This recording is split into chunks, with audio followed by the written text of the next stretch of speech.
Hello friends, welcome on my YouTube channel Success Keys, and we are discussing Turkish invasion या Arabic invasion in India. So friend, this is a continuous lecture. हमने इस lecture को या इस topic को study कर लिया with two different book, medieval history by Satish Chandra and then Poonam Dalal ancient and medieval history from McGraw Hill publication. इससे भी हमने इस टॉपिक को स्टडी कर लिया है.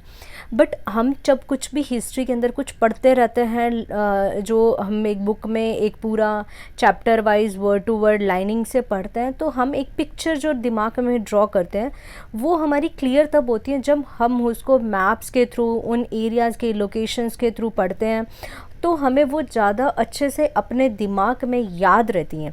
ठीक है, तो हमने इसी कंटिन्यूशन में मैंने आपको बोला था कि मैं आपको इस टॉपिक का पूरा 360 डिग्री व्यू दूंगी, पूरा अच्छे से आपको ये टॉपिक क्लियर करवाऊंगी.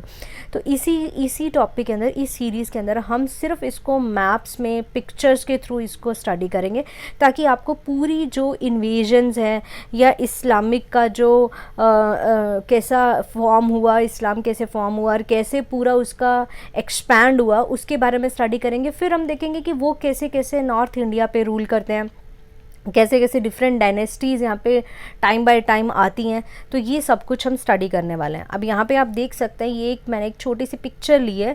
यहाँ पे जो टर्किश या जो लोग थे या जो यहाँ पे ट्राइबल्स मैन थे, ये इनके पास में क्या खास बात थी जिसकी वजह से ये नॉर्थ इंडिया पे रूल कर पाए, तो ये पिक्चर आपको अच्छे से बता देगी. That is the Swift horses. इनके पास में हॉर्सेस काफ़ी अरेबिक अरबी घोड़े, जिसका भी नाम भी आता है, कई पोइम्स भी बने हैं. तो ये अरबी घोड़े जो थे वो काफ़ी ज़्यादा स्विफ्ट होते थे, ये बहुत ही स्ट्रॉन्ग आर्चर होते थे. इसके साथ में यहाँ पे इनके आयरन स्टाइरप्स यहाँ पे यूज़ किया जाता है. जो यहाँ पे पैर इनके बंधे हुए हैं, यहाँ पे पहले वुडन की होती थी जो यहाँ पे के पैरों में लगे होते थे, यहाँ पे ये आयरन स्टाइरप्स का यूज़ करते थे. घोड़ों के पैर में भी यहाँ पे हॉर्स शू होते थे, जिससे कि वो स्विफ्ट चलते रहते थे, उनके पैर दर्द नहीं होते थे या कोई कील नोक वगैरह घायल नहीं होते थे वो.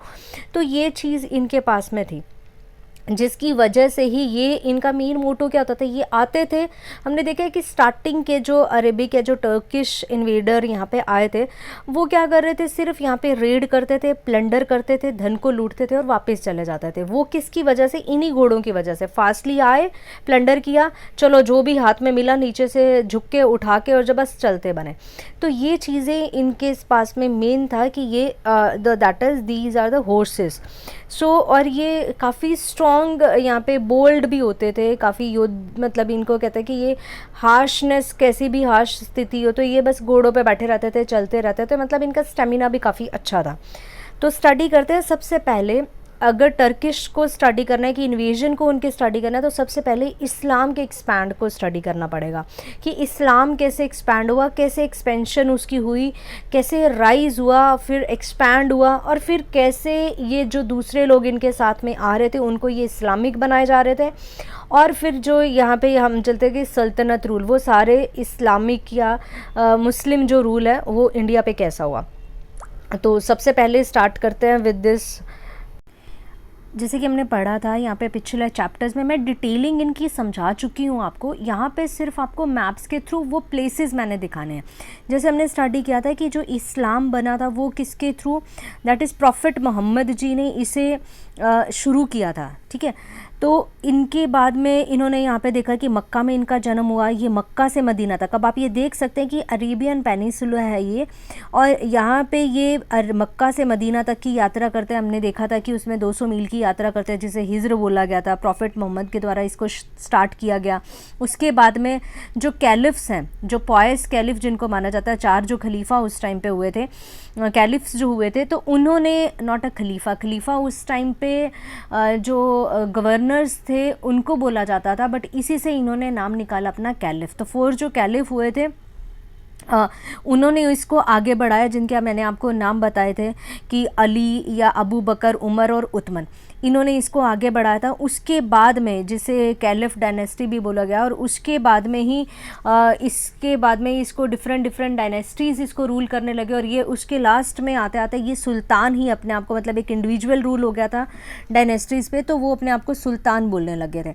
तो ये हम देखते हैं कि यहाँ से अब ये राइज़ होता है इसका, यहाँ से ये राइज़ होता है. और धीरे धीरे ये एक्सपेंशन की पॉलिसीज़ अपनाते हैं। तो यहाँ पे आप देखते हैं कि यहाँ पे जो एरिया आपको दिख रहा होगा, यहाँ पे मैप में दिखा हुआ कि Islamic world under the Muhammad ji के टाइम 622 टू 632 के बीच में, जो ये जो ऑरेंज वाला मेन रेड वाला जो आपको एरिया दिख रहा है वो था।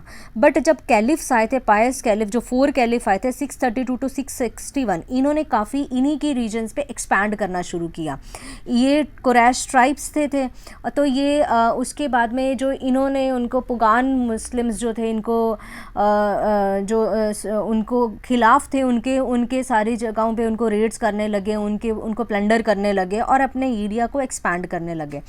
तो इसी एक्सपेंशन की पॉलिसीज़ को अंदर अभी ये कैलिफ्स के बाद में जो डायनेस्टी आएगी, अब वो अपने आप को कैलिफ नहीं बोलेंगे, क्योंकि कैलिफ तो सिर्फ 4 प्योर लोग ही थे जो मोहम्मद के प्रॉफिट मोहम्मद के साथ में रहे थे। तो उसके बाद में उनको कैलिफ नहीं बोला गया, वो टेरिटरी उन्होंने अपनी डायनेस्टी बनाई, उमायद कैलिफ डायनेस्टी। तो यहाँ पे वो 661 से 750 के बीच में यही एक्सपेंशन की पॉलिसी को, इसको बढ़ा के हम देखते हैं कि ये अफ़गानिस्तान बलूचिस्तान वाला एरिया, इसको अंडर कवर कर लेते हैं, और इधर ये अफ्रीका के ऊपर वाला एरिया, ठीक है, यहाँ पे स्पेन वाला एरिया, इसको ये अपने अंडर कैप्चर करते जाते हैं। अब इसके बाद में यहाँ पे कुछ दिखाया गया मिलिट्री कैंपेन्स जो हुई थी, कहाँ से कहाँ तक जाते हैं ये, यहाँ से इराक तक जाते हैं, फिर ईरान तक जाते हैं, अफ़गानिस्तान बलूचिस्तान वाला रीजन, आर्मेनिया वाले रीजन को कवर करते हैं, इधर इजिप्ट वाले रीजन को कवर करते हैं, ठीक है। बट आप यहाँ पे देख सकते हैं कि बार बार यहाँ पे जो हमारे तुर्क इन्वेजन बताया गया, वो तुर्क इन्वेजन, वो तुर्की कहाँ पे थे, ये तुर्की वाला एरिया है। अब ये यहाँ पे आप देख सकते हैं कि यहाँ पे ये टर्की वाला एरिया। अब यहाँ पे देखते हैं कि ये इस्लाम नहीं था, यहाँ पे इस्लाम नहीं था, तो यहाँ पे कौन थे, यहाँ पे था बैजेंटीन एम्पायर, जो मैं आपको आगे बताती हूँ कि यहाँ पे थे, दैट इज़ बैजेंटीन एम्पायर। यहाँ पे बैजेंटीन एम्पायर था, जो पुराना रोमन एम्पायर टूट के जो बना था बैजेंटीन एम्पायर, मतलब यहाँ पे रोमन्स लोग रहते थे। ये पूरे ये नहीं थे कि ये इस्लामिक को मानते थे या अरबी इस्लाम को मानने वाले नहीं थे, पर बाद में ये जैसे जैसे ये यहाँ पे कैलिफ्ट जो आए थे, इन्होंने इनको यहाँ पे कन्वर्ट कर दिया था। जब यहाँ पे ये इन्वेड के इस एरिया को अपने अंदर मिला लिया, तो फिर ये लोग भी क्या हो गए थे, इस्लाम हो गए थे। तो तभी हम देखते हैं कि टर्की में ज़्यादातर आपको इस्लामिक ही मिलते हैं, इस्लामिक टर्किश सीरीज़ को हम देखते हैं कि उर्दू के अंदर डब किया जाता है, बहुत फेमस रोमांटिक सीरीज़ आते हैं। I also watch so many series of them. So हम देखते हैं कि इस एरिया के अंदर बाद में देखते हैं कि ज़्यादातर इस्लाम आपको यहाँ पे बहुतायत में मिलेगा। तो ये बैजेंटीन एम्पायर था उस टाइम का, और उसके बाद में ये वाले लोग हम देखते हैं कि बार बार यहाँ पे आपको बुक्स में आएगा कि टर्किश लोग जो इस्लाम को फॉलो नहीं करते थे, तो मतलब इस्लाम को फॉलो नहीं करते थे, तो वो क्रिश्चियन होंगे, रोमन एम्पायर वाले लोग होंगे, तो वो बैजेंटीन एम्पायर के लोग थे जो रोमन से, क्रिश्चियंस थे ज़्यादातर, या जूइस भी हो सकते हैं, तो वो लोग यहाँ पे आते थे और बाद में इनको कन्वर्ट कर लिया जाता था, ठीक है।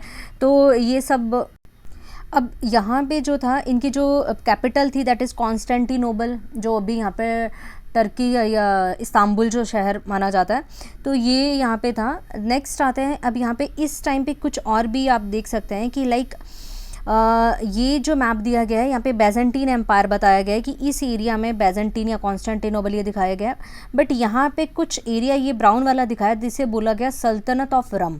सल्तनत ऑफ रम क्या चीज़ होगी, ये सल्तनत ऑफ रम, रम मतलब कि रोम, ये कुछ और कुछ नहीं है, रम मतलब कि रोम वाला था एरिया, तो इसे इन्होंने यहाँ पे बोल दिया दैट सल्तनत ऑफ रम। यहाँ पे ये सुल्तान जो यहाँ पे रूल करने लग गए थे, तो यहाँ पे क्योंकि ये जो एम्पायर यहाँ पे अरेबिया और फ़लस्तीन वाला जो एम्पायर था, अब्बासिड एम्पायर जो था, ये अब्बासिड एम्पायर यहाँ पे बढ़ता जा रहा था, तो कुछ एरिया पे यहाँ पे इन्होंने रूल करना शुरू कर दिया था और उन्हें नाम दिया इन्होंने सल्तनत ऑफ रम का। ओके, अब ये सल्तनत ऑफ रम किसने इस्टेब्लिश करी थी, ये एक टर्को पर्शियन सुन्नी मुस्लिम एम्पायर था।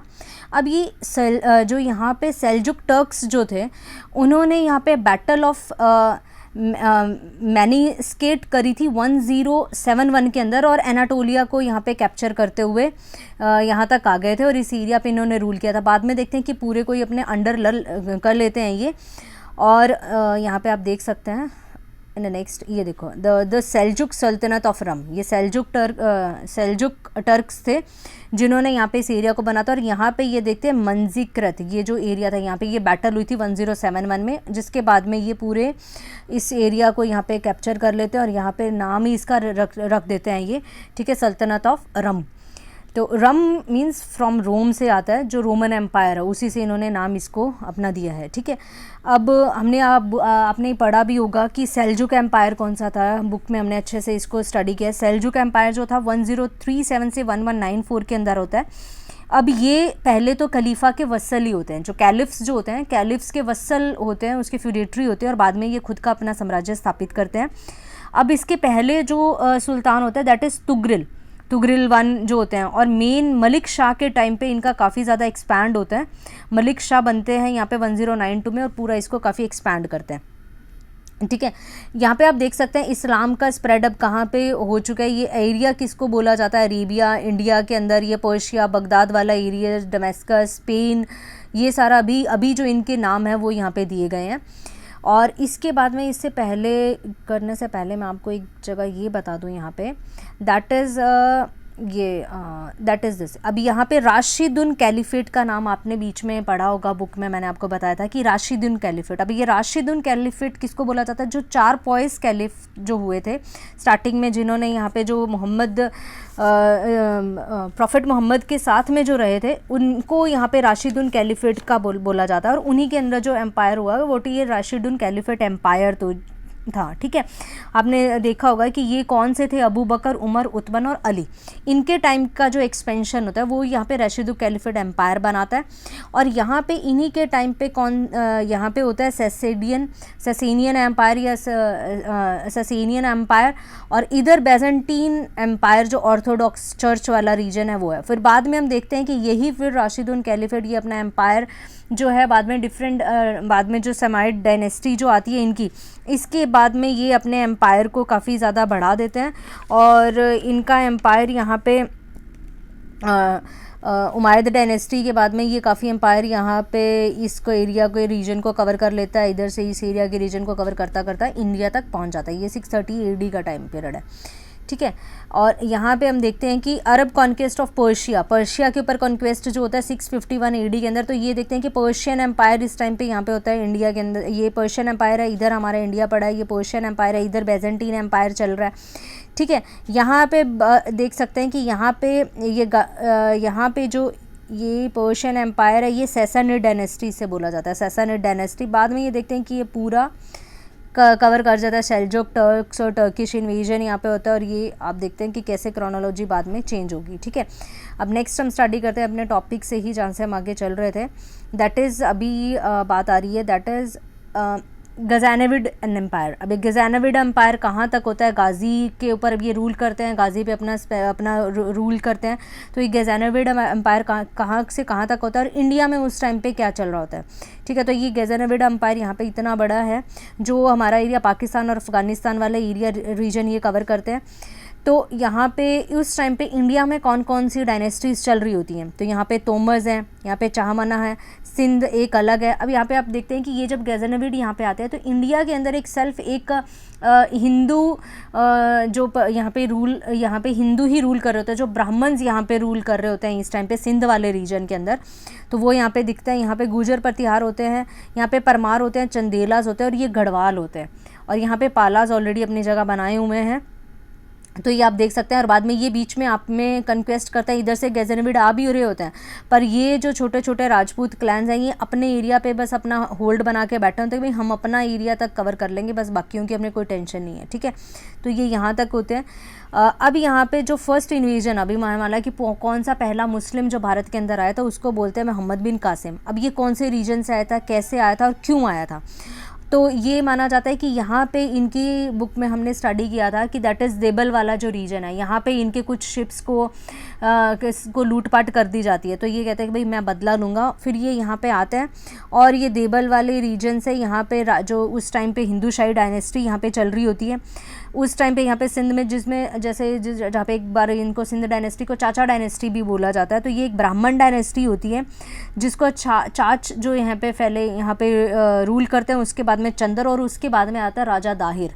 तो राजा दाहिर के साथ में यहाँ पे इनका युद्ध होता है अरोर के ऊपर, और यहाँ पे इनको ये कैप्चर कर लेते हैं, इनको हरा देते हैं, यहाँ पे लूटपाट करते हैं। बट यहाँ पे इनका कोई मकसद ये नहीं होता कि हमने अपनी डायनेस्टी बनानी है, यहाँ पे रूल करना, बस हरा दिया, लूटपाट कर दी और यहाँ से ये लूटपाट करके यहाँ पे ऊपर वापस निकल गए। कोई यहाँ पे किसी को गवर्नर नहीं छोड़ के गए, कोई रूल नहीं कर रहे थे यहाँ पे। तो यहाँ पे आपको बहुत सारी जो रीजन्स हैं जो हमने अभी बुक में पढ़ रहे थे या जो नाम आए हैं अलग अलग, वो यहाँ पे आप देखने को मिल सकते हैं आपको कि जैसे देबल वाला रीजन आ गया, यहाँ पे अरलोर वाला रीजन आ गया जहाँ पे ये किला था इनके राजा का। फिर यहाँ पे एक मुल्तान का रीजन है, जो हमने मुल्तान के बारे में बार बार आप पढ़ेंगे। यहाँ पे बोलन पासिस है, ठीक है, तुरान रीजन है यहाँ पे। और यहाँ पे हमने अभी किताब में पढ़ रहे थे वल्लभ, ये माउंट आबू या भिनवल वाला रीजन है, भिनवल जो राजस्थान वाला रीजन है, इसके बारे में हम स्टडी करें। तो ये आप कुछ यहाँ पे जो प्लेसेस हैं और उनके नाम है और उनका जो एरिया है वो आप देख सकते हैं, ठीक है। नेक्स्ट आता है यहाँ पे खुर्रीद एम्पायर, ठीक है।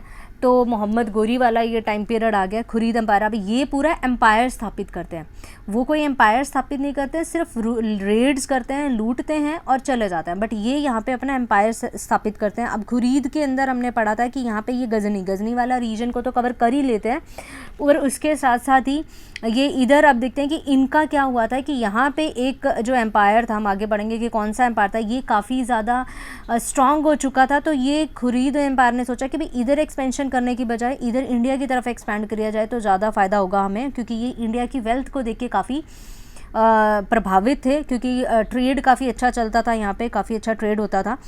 तो यहाँ पे ये खुर्रीद जो आता है ये अपने लाहौर में रेड करते हैं, मुल्तान में, दिल्ली को भी अपने अंडर में ला लेते हैं, अजमेर को भी, बनारस को भी, और लखनौती तक पहुँच जाते हैं, ठीक है। हमने पढ़ा था लखनौती तक की, ये लखनऊ वाला रीजन या वेस्ट बंगाल के अंदर ये रीजन है, तो उस तक ये पहुंच जाते हैं और वहाँ तक अपना एम्पायर अभी इनका देख सकते हैं कि एक्सपैंड इनका होता है। अब खुर्रीद जो होते हैं, अब यहाँ पे देखा ख्वारिज़्म, यहाँ पे जो एम्पायर है दैट इज़ ख्वारिज़्म एम्पायर, ये काफ़ी स्ट्रॉन्ग होता है पर्शिया वाले रीजन में। तो ये इधर नहीं जाते हैं, ये सोचते हैं कि ठीक है इधर ना जाके हमारा इंडिया की तरफ एक्सपैंड करते हैं। और बीच में यहाँ पे देखते हैं कि सेल्जुक जो टर्क्स हैं वो भी यहाँ पे बने हुए हैं बीच में, एक थोड़े से रीजन में, इधर ख्वारिज़्म में बने होते हैं। तो खुर्रीद इधर अपने ही एक्सपेंशन करते हैं। तो यहाँ पे इनके एरियाज़ देख सकते हैं, ये देबल वाला रीजन आ गया। अब इनकी रेड्स होते हैं, यहाँ पे दिखाया गया है कि ये लैंड जो कैप्चर करते हैं 1193 के अंदर, इन लैंड्स को ये कैप्चर करते हैं और मिलिट्री कैंपेन्स दिखाए गए हैं कि कहाँ तक, और यहाँ पे हिंदू टेम्पल जो यहाँ पे ये क्रश करते हैं और उनको लूटते हैं, वो रीजन दिखाया गया है। तो यहाँ पे बाल का रीजन, ये काबुल का रीजन है, गजनी का रीजन है, कंधार का रीजन है, मुल्तान का रीजन है, लाहौर नागरकोट के ऊपर ये रेड करते हैं, दिल्ली के मंदिरों पे रेड करते हैं, मथुरा के मंदिरों को, कन्नौज को, वाराणसी, एंड देन यहाँ पे हम देखते हैं कि सोमनाथ के मंदिर को, ग्वालियर को। तो यहाँ तक रेड करते हुए ये इनकी रेड्स दिखाई हुई है और ये नदियाँ तक यहाँ तक आ जाता है। तो ये रेड्स दिखाई हुई हैं और यहाँ पे ये फिर अपना एम्पायर ही बना लेते हैं। बाद में देखते हैं कि यहाँ पे जो वेस्ट बंगाल के लिए अपना एक अलग गवर्नर छोड़ के जाते हैं, ये फिर बाद में बिहार वाला रीजन कवर करते हैं, तो यहाँ पे एक अलग गवर्नर होता है। फिर ये कुतुबुद्दीन ऐबक आता है और यहाँ पे खिलजी डायनेस्टी बाद में आती है, तो खिलजी गवर्नर यहाँ पे होते हैं। तो ये चीज़ें हम देख सकते हैं। और ये कंधार रीजन है, तो ये रीजन हम देख सकते हैं कि ये इस रीजन पे ये रूल करते हैं और बाद में यहाँ पे डायनेस्टीज़ अपनी स्थापित करते हैं। यहाँ पे आप देखते हैं कि खुर्रीद के अंदर करंट कंट्रीज़ और बाउंड्रीज़ जो आती हैं 1148 से 1215 के बीच का रीजन है कि कौन कौन सी। यहाँ पे देखते हैं कि ख्वारिज़्म एम्पायर और इधर ये खुर्रीद वाला पूरा एरिया, तो ये पूरा हमने देखना है कि विंध्यन से ऊपर वाला रीजन अपने कवर कर गए। तो यहाँ पे आप देख सकते हैं कि विंध्यास के ऊपर वाला रीजन ये पूरा कवर अप कर लेते हैं। यहाँ पे टाइम पीरियड भी दिया हुआ है कि 1148 में अलाउद्दीन जहासूस करता है, फिर गियासुद्दीन गौरी, फिर मोहम्मद घोर और कुतुबुद्दीन ऐबक 1206 से 1210 के अंदर। तो टाइम पीरियड अभी यहाँ पे आपको मिल जाएगा, यहाँ से इनका जो आप रीड कर सकते हैं। नेक्स्ट आता है अभी यहाँ पे खुर्रीद एम्पायर का लार्जेस्ट एक्सटेंट देख सकते हैं कि बाद में लास्ट तक आते आते यहाँ तक ये पूरा ऊपर भी उज़्बेकिस्तान कज़ाकिस्तान वाला एरिया भी कवर अप कर लेते हैं और इंडिया का भी बहुत सारा विंध्यास के अपर वाला पूरा रीजन ये कवर अप कर लेते हैं, ठीक है। यहाँ पे हम देखते हैं कि इसमें मैंने आपको एक बताया था कि चाचा सिंध कैलिफेट जब यहाँ पे आता है, पॉयस कैलिफेट यहाँ पे रूल कर रहे होते हैं। तो यहाँ पे सिंध के अंदर जो हिंदू शाही रूलर जयपाल का आपने करा होगा कि जयपाल ने यहाँ पे स्ट्रॉन्ग रेजिस्टेंस दी कि जो एक ब्राह्मण रूलर थे। तो यहाँ पे इनको चाचा डायनेस्टी भी बोला जाता है या ब्राह्मण डायनेस्टी या हिंदू शाही डायनेस्टी या सिंध के अंदर जो डायनेस्टी उसको नाम दिया जाता है। तो इन्होंने यहाँ पे स्ट्रॉन्ग होल्ड किया था और काफ़ी रेजिस्टेंस दी थी जयपाल ने, आनंदपाल ने, 2 अलग बैटल्स भी हुई थी इनके साथ में। बट ये क्यों क्यों नहीं जीत पाए थे, रीज़न बिहाइंड कि एक बार तो इनकी फोर्सेस इतनी ज़्यादा स्विफ्ट नहीं थी, दूसरा इनके साथ में अलायंस किसी ने नहीं बनाया था, कोई स्ट्रॉन्ग होल्ड इंडिया के ऊपर नहीं था, कोई इतना स्ट्रॉन्ग राजा नहीं था जो इनकी हेल्प कर पाए, क्योंकि छोटे छोटे ही राजपूत राजाज यहाँ पे थे, ठीक है। तो जिसकी वजह से ये जीत नहीं पाए थे। और यहाँ पे ये जो हमारा जो हैंड है यहाँ पे इंडिया का, जो ये वाला हैंड है, ये काफ़ी वीक हो जाता है और यहाँ पे फॉरेनर्स आके बैठ जाते हैं, तो फिर बाद में पूरे ही एरिया को ये कवर अप कर लेते हैं, ठीक है।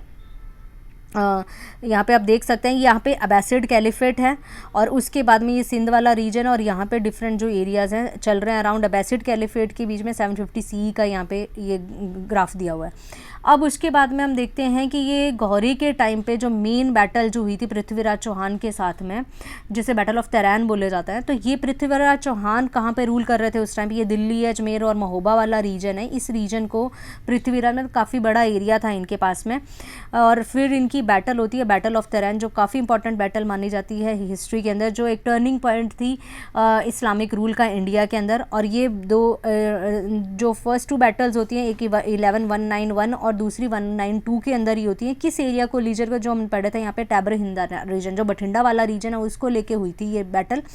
और यहाँ पे 1191 में तो बाद में तो ये इस रीजन को यहाँ पे ये कवर अप कर लेते हैं, पर बार कोई अच्छे से गैरिसन नहीं कर पाते, तो दोबारा ये बैटल होती है और जिसमें मोहम्मद गोरी की जीत होती है। और फिर छंदावर का युद्ध होता है जिसमें पूरा ही इनका स्ट्रॉन्ग होल्ड हो जाता है। ये आप देख सकते हैं यहाँ पे ये रीजन है हरियाणा के अंदर, करनाल वाला जो रीजन है, वहाँ पे बैटल ऑफ तराइन हुई थी, ठीक है।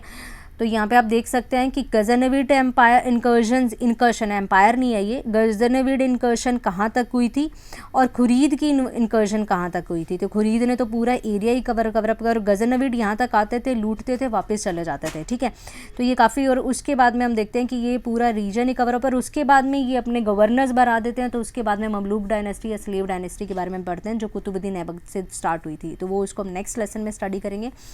This is all about the chapter. Thank you, have a nice day, bye bye. I think आपको चैप्टर समझ में आ गया, तो please friends like my videos और subscribe my channel. Thank you, have a nice day. जय हिंद, जय भारत।